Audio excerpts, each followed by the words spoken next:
માનનીય વડાપ્રધાન શ્રી નરેન્દ્રભાઈ મોદી સાહેબના સુશાસનના 12 વર્ષ નિમિત્તે રાજ્ય સરકાર દ્વારા સમગ્ર રાજ્યમાં અલગ અલગ પ્રકારના જનકલ્યાણલક્ષી કાર્યક્રમોનું આયોજન કરવામાં આવેલું છે. એના ભાગરૂપે ગીર સોમનાથ જિલ્લાની અંદર પણ વિવિધ પ્રકારના કાર્યક્રમો થવાના, ખાસ કરી અને આપણા જિલ્લાની અંદર વિકસિત ભારત સંકલ્પ સંમેલન, જનકલ્યાણલક્ષી શિબિર અને પ્રગતિ પથ યાત્રા એના આયોજન કરેલા છે.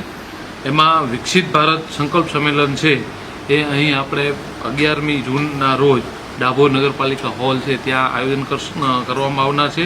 તેમાં જિલ્લાના પ્રતિષ્ઠિત નાગરિકો અને અલગ અલગ ક્ષેત્રમાં જેમને સારી કામગીરી કરેલી છે એવા તમામ નાગરિકોને આમંત્રિત કરી અને એમની હાજરીમાં સરકારની વિવિધ સિદ્ધિઓની ચર્ચા થનાર છે.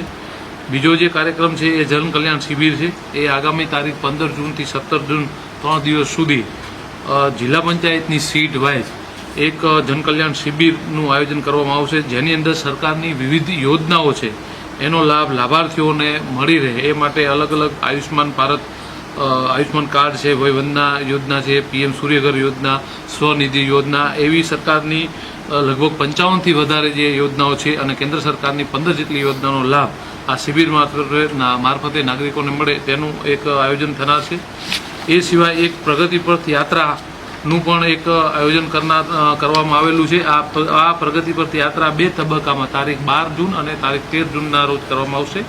એમાં 12 જૂનના રોજ જિલ્લાના પદાધિકારીઓ અને રાજ્યમાંથી પણ જે પદાધિકારીઓ આવવાના છે એમને આપણા જિલ્લાની અંદર જે સરકાર દ્વારા જે મહત્વના પ્રોજેક્ટોનું જે કામ ચાલુ છે અથવા તો જે પ્રોજેક્ટ પૂરા થયેલા છે પ્રોજેક્ટની મુલાકાત, યાત્રાધામની અને પ્રવાસનની લીધે અગત્યના જે સ્થળો છે એની મુલાકાત, અને રાજ્ય સરકાર અને કેન્દ્ર સરકારની મદદથી જે જાહેર સાહસોના જે કામ છે, હોસ્પિટલો છે, શૈક્ષણિક સંસ્થાઓ છે, જે આપણા સ્પોર્ટ્સ સંકુલ છે વગેરેની મુલાકાત કરાવવામાં આવશે. 13 તારીખના દિવસે પ્રબુદ્ધ નાગરિકો અને સ્કૂલના બાળકો સહિત જે નાગરિકો છે એમને પણ એનું મુલાકાત કરવામાં આવનાર છે.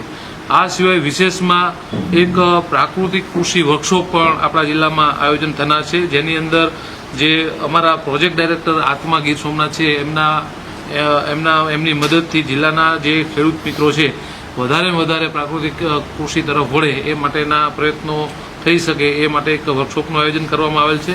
સરકારશ્રીઓની વિવિધ જે સિદ્ધિઓ છે એને લગતું એક પ્રદર્શનીનું પણ અમે આયોજન કરેલું છે. અમારા જિલ્લા આયોજન અધિકારી મારફતે એ નાગરિકો સુધી પહોંચે એનો પણ અમે એક સરસ પ્રયત્ન કરેલો છે. એ સિવાય વિશેષમાં સ્વચ્છતા અભિયાન અને આવતીકાલે 5 જૂનના દિવસે પણ વૃક્ષારોપણનો પણ કાર્યક્રમોનું આયોજન કરેલ છે.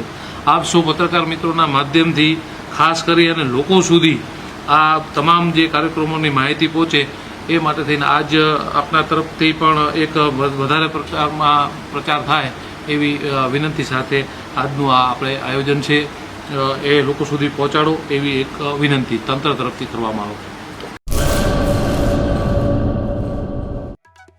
आर्य कन्या गुरुकुल करीब 90 एकड़ में फैले इस विशाल परिसर में कक्षा 5 से लेकर 12 तक निवासी शिक्षा के अवसर उपलब्ध है.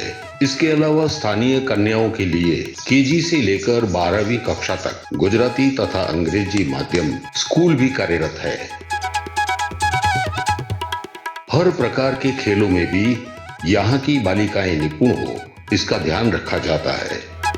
यहाँ कन्याओं को वेदों के प्राचीन मंत्रों के संस्कारों के साथ विज्ञान और टेक्नोलॉजी से जुड़ी आधुनिक शिक्षा दी जाती है. बालिकाओं को विभिन्न कलाओं में पारंगत बनाने के साथ संस्कारों का सिंचन इस गुरुकुल की विशेषता है. आर्य कन्या गुरुकुल पोरबंदर में एडमिशन के लिए संपर्क करें 8258040404.